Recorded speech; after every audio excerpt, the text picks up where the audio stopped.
नमस्कार। इस वीडियो में हम देखेंगे कि माइक्रोसॉफ्ट एक्सेल का यूज़ करके हम स्टूडेंट का मार्कशीट कैसे बना सकते हैं।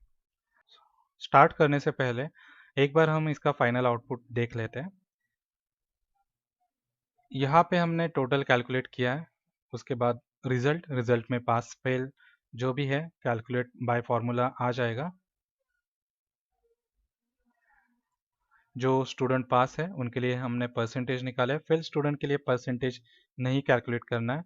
उसी तरह से ग्रेड और रैंक हमने यहाँ पे कैलकुलेट किया, तो फाइनल रिजल्ट हमें ऐसे दिखने वाला है। स्टार्ट करते हैं शीट 1 पे आके, जहाँ पे हमारा डेटा है।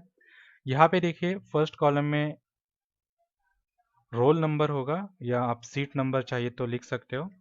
उसके बाद नेम है, नेम के बाद है सब्जेक्ट्स। हर एक सब्जेक्ट के लिए यहाँ पे एक एक कॉलम है।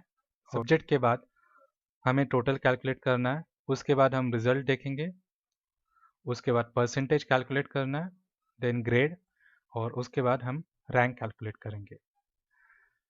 आगे बढ़ने से पहले हम कुछ कंडीशंस हैं वो देखेंगे। Every subject carries maximum 100 mark. हर एक सब्जेक्ट के जो मार्क्स है वो आउट ऑफ 100 मार्क्स है।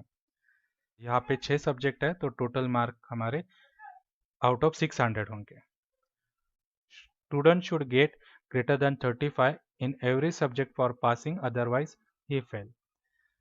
सो अगर स्टूडेंट को पास होना है तो उसे हर एक सब्जेक्ट में 35 से ज़्यादा मार्क्स मिलने चाहिए। अगर किसी भी सब्जेक्ट में स्टूडेंट को लेस देन 35 मार्क्स है तो उसका रिजल्ट फेल आना चाहिए। देन ग्रेड के लिए जो हमें कंडीशंस है, अगर स्टूडेंट को ग्रेटर देन 75% मार्क है तो उसे ए प्लस ग्रेड देंगे। अगर 75 से कम और 60 से ज़्यादा परसेंटेज है तो उसे ए ग्रेड दे देंगे। अगर 60 से कम और 45 से ज़्यादा परसेंटेज है तो उसे बी ग्रेड देंगे। अगर 45 से कम और 35 से ज़्यादा है तो उसे सी ग्रेड दे देंगे। तो ये रही हमारी सब कंडीशंस। स्टार्ट करने से पहले हम इस डेटा को टेबल में कन्वर्ट कर लेते हैं। सो सिलेक्ट करना है इस डेटा को सिलेक्ट करना है। उसके बाद फॉर्मेट एज टेबल में जाते हैं और एक कोई भी टेबल का फॉर्मेट हम यहाँ पे सिलेक्ट कर लेते हैं। मैं ये फॉर्मेट सिलेक्ट कर लेता हूँ। यहाँ पे माय टेबल हैज़ हेडर को चेक करना है, क्योंकि हमारे टेबल में हेडर्स है। ओके करते हैं। यहाँ पे मुझे फिल्टर बटन नहीं चाहिए तो मैं फिल्टर को रिमूव कर देता हूँ। हमारे डेटा को टेबल में कन्वर्ट करने का फ़ायदा ये है कि चाहे नंबर ऑफ स्टूडेंट हो कितने भी, हम फर्स्ट स्टूडेंट को फॉर्मूला एंटर करते हैं तो वो फॉर्मूला सभी स्टूडेंट को अप्लाई हो जाएगा। इस एग्जाम्पल में मैंने सिर्फ 10 स्टूडेंट लिए हैं, लेकिन अगर आपके स्टूडेंट 100 होते हैं, 200 होते हैं तो सभी के लिए ये एक स्टूडेंट का फॉर्मूला सभी के लिए कॉपी हो जाएगा। तो स्टार्ट करते हैं। अभी टोटल हमें कैलकुलेट करना है। टोटल के लिए फॉर्मूला है सम का, तो is equal to sum bracket open, और हम ये रेंज सेलेक्ट करते हैं इंग्लिश से लेके सोशल साइंस तक, ब्रैकेट क्लोज, एंटर। सो सभी स्टूडेंट के लिए मार्क्स, टोटल मार्क्स यहाँ पे कैलकुलेट हो चुके हैं। रिजल्ट के लिए मैं फिर से कंडीशन याद दिला दूँ। स्टूडेंट का रिजल्ट पास तब आएगा जब स्टूडेंट को हर एक सब्जेक्ट में 35 से ज़्यादा मार्क्स होते हैं। अगर स्टूडेंट को किसी भी सब्जेक्ट में 35 से कम मार्क्स होते हैं तो उसका रिजल्ट फेल आएगा। उसके लिए हम इफ का फॉर्मूला यूज करते हैं। लॉजिकल फॉर्मूला है इफ,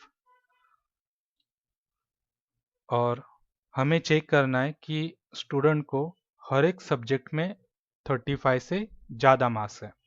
तो उसके लिए हम चेक करेंगे कि इन सभी सब्जेक्ट में से जो मिनिमम मार्क्स है वो मिनिमम मार्क्स 35 से ज़्यादा है क्या। अगर मिनिमम मार्क्स 35 से ज़्यादा है तो सभी सब्जेक्ट के मार्क्स 35 से ज़्यादा होंगे। सो इफ में हम फॉर्मूला यूज़ करेंगे मीन का, और इसमें हम रेंज सेलेक्ट करेंगे टोटल की तरह ही इंग्लिश से लेके सोशल साइंस तक। सो ये हमें देगा इस रेंज का मिनिमम नंबर। अगर मिनिमम ग्रेटर देन 35 है तो इसका मतलब हर एक सब्जेक्ट में 35 से ज़्यादा मार्क्स है और वो स्टूडेंट पास है। तो अगर ग्रेटर देन 35 है तो हम यहाँ पे पास लिखते हैं। अगर ग्रेटर देन 35 मार्क्स नहीं है तो वैल्यू फॉल्स कंडीशन में हम आते हैं और वैल्यू फॉल्स में फिर लिखते हैं फेल। तो ये फॉर्मूला हमारा कंप्लीट हो चुका है। हम एंटर देते हैं, सभी स्टूडेंट के लिए रिजल्ट कैलकुलेट हो चुका है। रोल नंबर 1 तो पास है लेकिन रोल नंबर 2 फेल है क्योंकि उसे इंग्लिश में और मैथ्स में लेस देन 35 मार्क्स है, तो ये स्टूडेंट फेल है। रोल नंबर 3 भी फेल है क्योंकि उसे मैथ्स में लेस देन 35 मार्क्स है। इसके साथ रोल नंबर 7 फेल है क्योंकि उसे साइंस में लेस देन 35 मार्क्स है। तो इस तरह हमने रिजल्ट इवैल्यूएट कर लिया है। आगे बढ़ते हैं परसेंटेज के लिए। परसेंटेज हमें सिर्फ उन स्टूडेंट के लिए यहाँ पे निकालना है जिनका रिजल्ट पास है।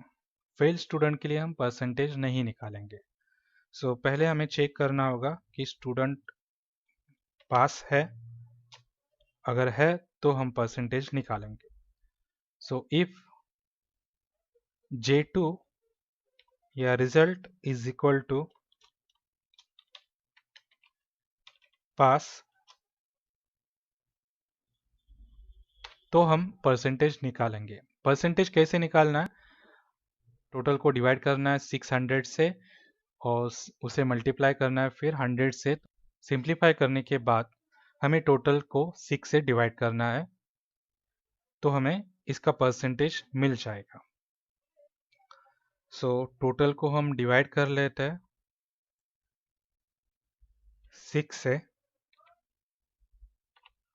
और अगर स्टूडेंट फेल होगा या इक्वल टू पास नहीं होगा तो हमें यहाँ पे डैश डैश लिखना है। ये भी फॉर्मूला हमारा हो चुका है। एंटर देते हैं। यहाँ पे जो परसेंटेज है हमें 2 डेसिमल तक ही दिखाना है, तो हम सेलेक्ट कर लेते हैं इस कॉलम को और फॉर्मेट सेल में जाते हैं और यहाँ पे नंबर सिलेक्ट करके 2 डेसिमल प्लेसेस यहाँ पे हमें सिलेक्ट करना है। ऑलरेडी यहाँ पे 2 है तो मैं ओके कर लेता हूँ। तो परसेंटेज हमें 2 डेसिमल तक यहाँ पे दिख रहा है। उसके बाद हमें ग्रेड कैलकुलेट करना है। ग्रेड के लिए सेम परसेंटेज की तरह जो स्टूडेंट पास है उसी का ग्रेड हम यहाँ पे निकालेंगे। फिर उसी तरह से हमें चेक करना इफ रिजल्ट इज पास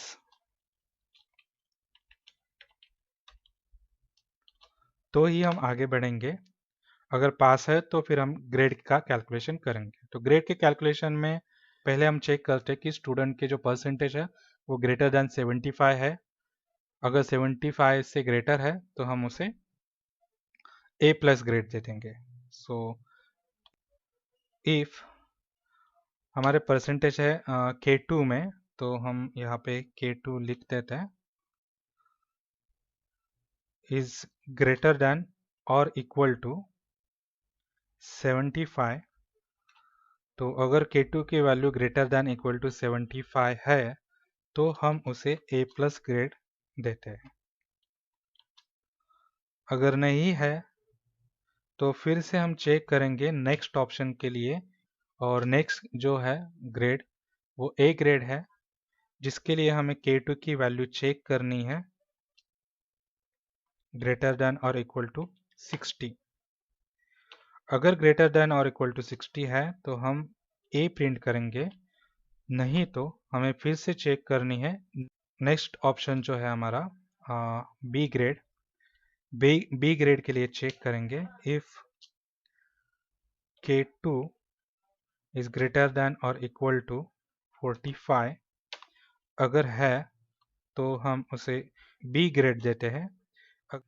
अगर ग्रेटर देन 45 नहीं है तो उस स्टूडेंट को 35 से ज़्यादा मार्क्स है, क्योंकि इस फॉर्मूला में हम तभी आएंगे जब स्टूडेंट पास होगा, और स्टूडेंट तभी पास होगा जब उसे ग्रेटर देन 35% होते हैं। 45 का जो फॉल्स स्टेटमेंट है, फॉल्स पार्ट है, उसमें हम सी ग्रेड लिख देते हैं और यहाँ पे हम ग्रेड का जो फॉर्मूला है वो कंप्लीट कर लेते हैं। और यहाँ पे फिर कॉमा देने के बाद फॉल्स स्टेटमेंट आता है, वैल्यू फॉल्स, जो कि है सबसे पहला इफ, जहाँ पे हमने लिखा था if result is equal to pass. अगर रिजल्ट पास नहीं है तो हमें क्या करना है, तो हमें डैश यहाँ पे प्रिंट करना है।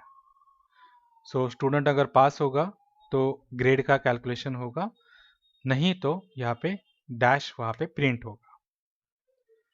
एंटर कर देते हैं। सो जितने भी स्टूडेंट है पास स्टूडेंट है, जितने भी पास स्टूडेंट है उनका ग्रेड का कैलकुलेशन हमें मिल गया। ए प्लस ग्रेड है, ए ग्रेड है, बी ग्रेड है, सी ग्रेड है। तो ऑलमोस्ट सभी ग्रेड यहाँ पे हमें मिल चुके हैं उनके मार्क्स के हिसाब से। 82.33 मार्क्स है जो कि ग्रेटर देन 75 है, तो यहाँ पे ए प्लस ग्रेड मिला है। 64.67 ग्रेटर देन 60 है, तो यहाँ पे ए ग्रेड मिला है। 53 ग्रेटर देन 45 है तो बी ग्रेड मिला है। और लास्ट 44.67 है जो ग्रेटर देन 35 है और लेस देन 45 है, तो इसे सी ग्रेड मिला है। इसके बाद हमें रैंक कैलकुलेट करना है जो स्टूडेंट पास है उनके लिए। तो उसके लिए सिंपल फॉर्मूला है रैंक का। रैंक टाइप करना है और जो परसेंटेज है पर्टिकुलर स्टूडेंट का उसे सिलेक्ट करेंगे। और रेंज के लिए हमें ये पूरा कॉलम सिलेक्ट करना होगा और पूरा कॉलम सिलेक्ट करके ब्रैकेट क्लोज करेंगे। अभी अगर हम एंटर देते हैं तो हमें पास स्टूडेंट के लिए तो रैंक मिलेगा, लेकिन जो स्टूडेंट फेल है उनके लिए एरर दिखाएगा ऐसे। तो हमें ये एरर अगर अवॉइड करना है तो उसके लिए फॉर्मूला को थोड़ा सा चेंज कर लेते हैं। मैं ये फॉर्मूला कट कर लेता हूँ पहले और इफ एरर का यूज करता हूँ। इफ एरर, उसके बाद वैल्यू में हमारा फॉर्मूला आएगा और अगर एरर होता है तो हमें क्या करना है कि हमें डैश प्रिंट करना है, क्योंकि फेल स्टूडेंट के लिए हमें वहाँ पे डैश प्रिंट करना है। तो हम एंटर देते हैं। यहाँ पे जो स्टूडेंट फेल है उनके लिए रैंक तो मिला नहीं है, लेकिन उस जगह पे हमें डैश डैश प्रिंट करके मिला है। इसे सेंटर अलाइन करते हैं और रैंक भी देखना, जिस स्टूडेंट को हाईएस्ट परसेंटेज है उसका फर्स्ट रैंक है। उसके बाद सेकंड रैंक में जो सेकंड हाईएस्ट है उसको सेकंड रैंक मिला है।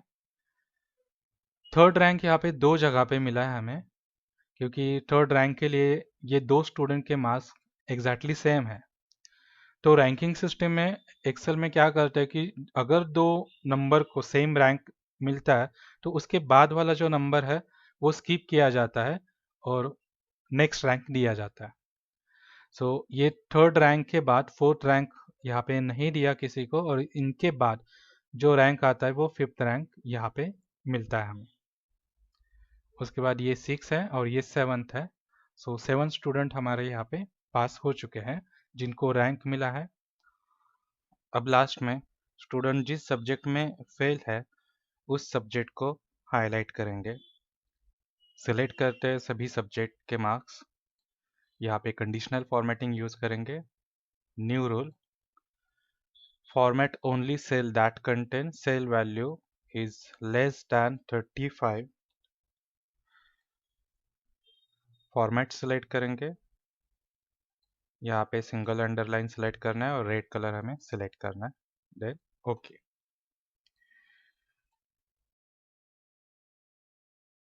इसके बाद स्टूडेंट जिस सब्जेक्ट में फेल है उस सब्जेक्ट के मार्क्स हमें रेड कलर में मिलेंगे। उसके साथ हम रिजल्ट को भी कंडीशनल फॉर्मेटिंग अप्लाई करते हैं ताकि जो भी फेल स्टूडेंट है उन्हें हाईलाइट किया जा सके। Again new rule, format only cell that contain cell value equal to fail, select format, underline and red colour. Okay करने के बाद जो भी स्टूडेंट फेल है उनका जो रिजल्ट है फेल रेड कलर में आएगा। इस तरह से ये हमारा मार्कशीट कंप्लीट हो चुका है। ये हमारा पहला पार्ट था जिसमें हमने एक रिजल्ट शीट बनाया या एक मार्कशीट बनाया, स्टूडेंट के मार्क्स एंटर किए, टोटल रिजल्ट, परसेंटेज, ग्रेड और रैंक कैलकुलेट किया है। नेक्स्ट पार्ट में हम देखेंगे कि स्टूडेंट का जो रिजल्ट है उसे एनालाइज कैसे करेंगे, जैसे कि जेंडर वाइज क्लासीफाई करना होगा या कैटेगरी वाइज क्लासीफाई करना होगा या सब्जेक्ट वाइज टॉपर जो स्टूडेंट है उनके नाम हमें दिखाने हैं, तो वो कैसे करेंगे हम नेक्स्ट पार्ट में देखेंगे। सो सेकंड पार्ट के लिए हम जल्द ही वीडियो अपलोड करेंगे। हमारा फर्स्ट पार्ट यहाँ पे कंप्लीट हो चुका है। वीडियो देखने के लिए थैंक यू।